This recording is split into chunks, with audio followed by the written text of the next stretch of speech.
U jesensko-zimskom periodu sadimo različite biljke, većinom zeljasto povrće. A njega osim nas vole da jedu i jedni od čestih stanovnika vrtova. Baš zato je ovo vrijeme kada nam puževi mogu izazivati velike glavobolje.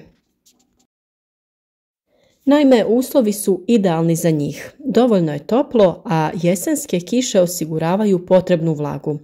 No, uvijek postoji alternativa, čitav niz ekoloških mjera koje bi trebalo provoditi u borbi protiv puževa. Možemo ih primijetiti kako nanose štetu povrću, preferiraju sočne listove i za vrlo kratko vrijeme mogu uništiti cijeli usjev. Međutim, ovo je i period kada možemo djelovati i efikasno smanjiti njihovu populaciju. U nastavku ovog videa poslušajte kakve sve metode možete koristiti. Za još ovakvih i sličnih video savjeta zapratite naš kanal i lajkajte video koji vam se sviđa. Ukoliko mislite da je neki video koristan, podijelite ga na vašim društvenim mrežama. Možda nekom bude od pomoći. A naravno, slobodno nam se javite u komentarima sa svim pitanjima i nedoumicama ili samo javite iz koje zemlje nas pratite. Kako bi zaštitili biljke koje imamo, potrebno je djelovati preventivno.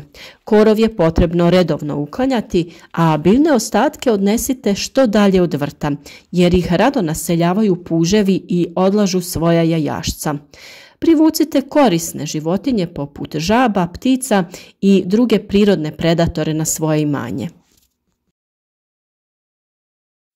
Puno je tvari iz prirode koje možemo iskoristiti u borbi protiv horde ovih ljigavih štetnika.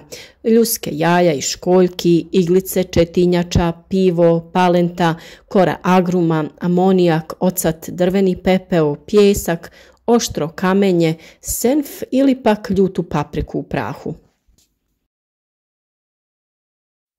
Ljuske jaja i razlomljene školjke mehanički oštećuju stopalo puža i onemogućavaju mu kretanje.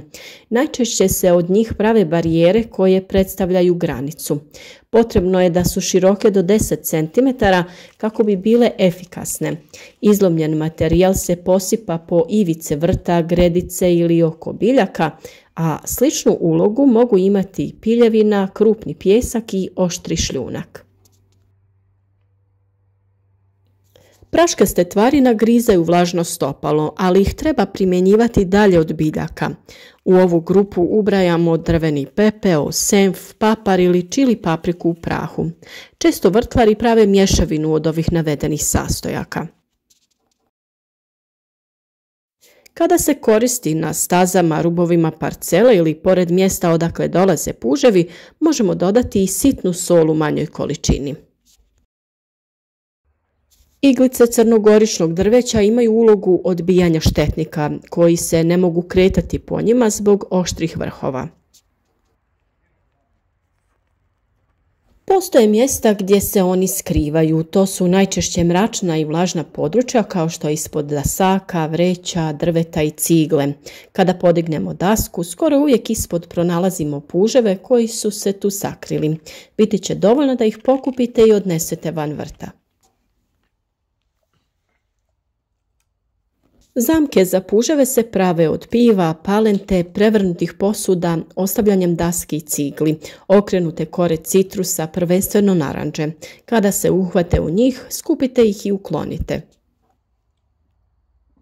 Lovne posude treba ukopati u tlo tako da rub posude bude 1 cm iznad razine tla, a u posude treba uliti pivo.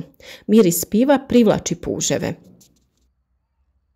Lovne posude naravno potrebno je redovito kontrolirati, prema potrebi prazniti i dopunjavati pivom. Preko posude možete staviti širi poklopac kako bi puževi mogli da uđu ispod do posude sa pivom. Najprihvatljivije i ekološki najpovoljnije je puževe sakupljati ručno u kasnim večernjim ili pak ranim jutarnjim satima. Povremeno puštanje u vrt kokošiju, patki i guski može doprinijeti smanjenju broja puževa, no kako iste mogu nanijeti štetu povrću, poželjno je u vrt pustiti indijske patke trkačice. One se hrane puževima, a ne oštećuju povrće. U poljoprivrednim apotekama možemo pronaći razna sredstva za ovu namjenu. Njihova prednost je što ih ne treba razblaživati u vodi, a jednostavno se primjenjuju. Obično se koriste u vidu granula koje se raspu po površini kuda se puževi kreću. Prednost treba dati netoksičnim preparatima na bazi željeza. Željezofosfat pelet koristi se u ekološkoj poljoprivrednoj proizvodnji. Proizvod nije otrovan, a u trgovini se može naći pod imenom Feramol.